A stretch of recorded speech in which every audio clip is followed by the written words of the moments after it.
ಅವ್ರು ಹೀರೋ ಆಗ್ಬೇಕು. ನಾನ್ ಹೀರೋ ಆಗಕ್ ಹೊರಟಿಲ್ಲ, ನೀನ್ ಜೋಕರ್ ಆಗ್ಬೇಡ.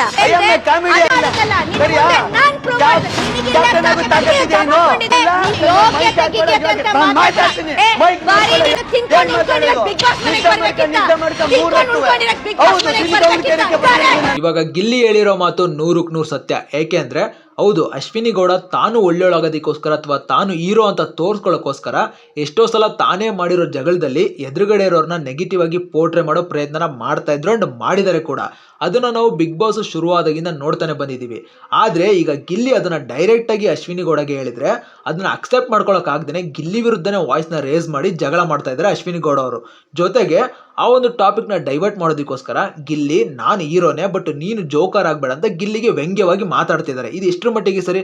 ಆದ್ರೆ ಗಿಲ್ಲಿ ಬಿಡ್ತಾನ? ಗಿಲ್ಲಿ ಅದನ್ನ ಪಾಸಿಟಿವ್ ಆಗಿ ತಗೊಂಡ. ಹೌದು ಮೇಡಮ್, ನಾನು ಜೋಕರೇ, ನಾನು ಕಾಮಿಡಿಯನ್ನೇ, ಅದು ನನ್ನ ಒಂದು ವೃತ್ತಿ, ಏನ್ ಇವಾಗ ಅಂತ ಗಿಲ್ಲಿ ಕೇಳ್ದ. ಆದ್ರೆ ಅಶ್ವಿನಿ ಗೌಡ ಅವ್ರು ಅರ್ಥ ಮಾಡ್ಕೋಬೇಕಾಗಿರೋದು ಒಂದಿಲ್ಲಿ, ಜೋಕರ್ ಆಗ್ಲಿ ಅಥವಾ ಒಬ್ಬ ಕಾಮಿಡಿಯನ್ ಆಗಲಿ ಅವರಿಬ್ಬರಿಗೂ ಗೊತ್ತಿರೋದು ಒಂದೇ, ಒಬ್ಬರನ್ನ ನಗ್ಸೋದು. ಅವ್ರ ಮನಸ್ಸಲ್ಲಿ ಎಷ್ಟೇ ದುಃಖ ಇದ್ರು, ಅವ್ರಿಗೆ ಎಷ್ಟೇ ನೋವು ಇದ್ರು ಒಬ್ರಿಗೆ ನಗ್ಸೋದು ಅಷ್ಟೇ ಗೊತ್ತಿರೋದು.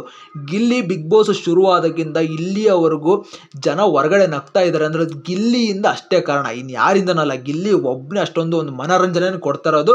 ಎಷ್ಟೇ ಟೆನ್ಷನಲ್ಲಿ ಇದ್ರು ಅದನ್ನೊಂದು ಮರ್ಸೋಂಥ ಒಂದು ನಗುನ ಒಂದು ಹಂಚ್ತಾ ಇರೋದಂದ್ರೆ ಅದು ಗಿಲ್ಲಿ. ಅದನ್ನು ಅರ್ಥ ಮಾಡ್ಕೋಬೇಕು ಅಶ್ವಿನಿ ಗೌಡ ಅವರು. ಆ್ಯಂಡ್ ಇದನ್ನ ಬಿಟ್ಟರು ಟಾಸ್ಕ್ ವಿಚಾರಕ್ಕೆ ಹೋದ್ರು. ನಿನ್ನೆ ನನ್ನ ಎದುರುಗಡೆ ಸೋತಿಲ್ಲ, ನಿನ್ನ ಯೋಗ್ಯತೆ ಏನು ಅಂತ.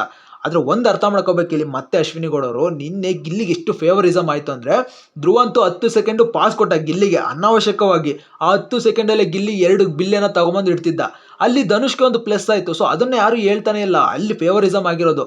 ಇಲ್ಲಿ ಹೊರಗಡೆ ಪ್ರತಿಯೊಬ್ಬರಿಗೂ ಗೊತ್ತಾಗಿದೆ ಆ ಟಾಸ್ಕ್ ನಿನ್ನೆ ರಾಶಿಕಾಗೂ ಹಾಗೂ ಗಿಲ್ಲಿಗೂ ಮೋಸ ಆಗಿದೆ ಅಂತ. ಅದ್ರ ಬಗ್ಗೆ ಮಾತಾಡ್ತಾ ಇಲ್ಲ. ಆ್ಯಂಡ್ ಇದನ್ನ ಬಿಟ್ಟು ಲಾಸ್ಟಿಗೆ ತುಂಬ ಸಿಟ್ಟು ಬಂದಿದ್ದು ಊಟದ ವಿಚಾರದಲ್ಲಿ ಮಾತಾಡ್ತಿದ್ದಾರೆ ಗಿಲ್ಲಿಗೆ. ನೀನು ಬರೀ ಬಿಗ್ ಬಾಸ್ ಮನೆಗೆ ಬಂದಿರೋದು ತಿನ್ನೋದಕ್ಕೋಸ್ಕರ, ಉಂಡು ಹೋಗೋದಕ್ಕೋಸ್ಕರ ಅಂತ ಅಲ್ಲ ಗುರು. ಇದ್ರ ಬಗ್ಗೆ ಸುದೀಪ್ ಸರು ಈ ಒಂದು 2 ವೀಕ್ ಹಿಂದೆನೇ ರಘುವರ್ಗೂ ಹೇಳಿದ್ರು, ಊಟದ ವಿಚಾರದಲ್ಲಿ ಮಾತ್ರ ಯಾರು ತಮಾಷೆನ ಮಾಡಬೇಡಿ, ಅದ್ರ ಒಂದು ಬಿಟ್ಟು ಬೇರೆ ವಿಚಾರದಲ್ಲಿ ಮಾತಾಡಿ ಅಂತ. ಈಗ ಅಶ್ವಿನಿ ಗೌಡ ಅವ್ರು ಮತ್ತೆ ಮಾತಾಡ್ತಿದ್ದಾರೆ. ಅಲ್ಲ, ಇವ್ರೇನಾದ್ರು ತಂದು ಕೊಡ್ತಾರೆ ಗಿಲ್ಲಿಗೆ ಅಥವಾ ಇವ್ರೇನಾದ್ರು ಮನೆಯಿಂದ ತಂದಾಕ್ತಾರ?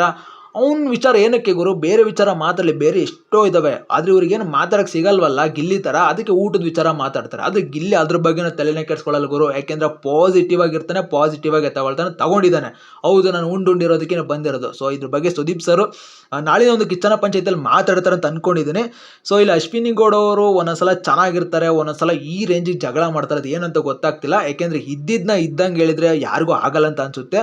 ಸೊ ಇಷ್ಟು ದಿನ ಗಿಲ್ಲಿ ಅದನ್ನ ತಮಾಷೆಲಿ ಹೇಳ್ತಿದ್ದ, ಬಟ್ ಇದೇ ಫಸ್ಟ್ ಟೈಮ್ ಅನ್ಸುತ್ತೆ ಇಷ್ಟೊಂದು ಸಿಟ್ಟು ಮಾಡ್ಕೊಂಡು ಮಾತಾಡಿರೋದು.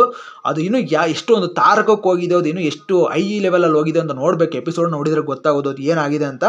ಸೊ ಅದ್ರ ಬಗ್ಗೆ ಆದಷ್ಟು ಬೇಗ ಒಂದು ಅಪ್ಡೇಟ್ನ ನಾನು ನಿಮಗೆ ಕೊಡ್ತೀನಿ. ಆ ಅಪ್ಡೇಟ್ ಸಿಗಬೇಕಂದ್ರೆ ನೀವು ನನ್ನ ಒಂದು ಅಕೌಂಟ್ನ ಸಬ್ಸ್ಕ್ರೈಬ್ ಮಾಡ್ಕೊಳ್ಳಿ ಪ್ಲೀಸ್ ದಯವಿಟ್ಟು. ನಾನು ಇನ್ನಷ್ಟು ಅಪ್ಡೇಟ್ಸ್ಗಳನ್ನ ಆದಷ್ಟು ಬೇಗ ನಿಮಗೆ ಕೊಡ್ತಾ ಇರ್ತೀನಿ.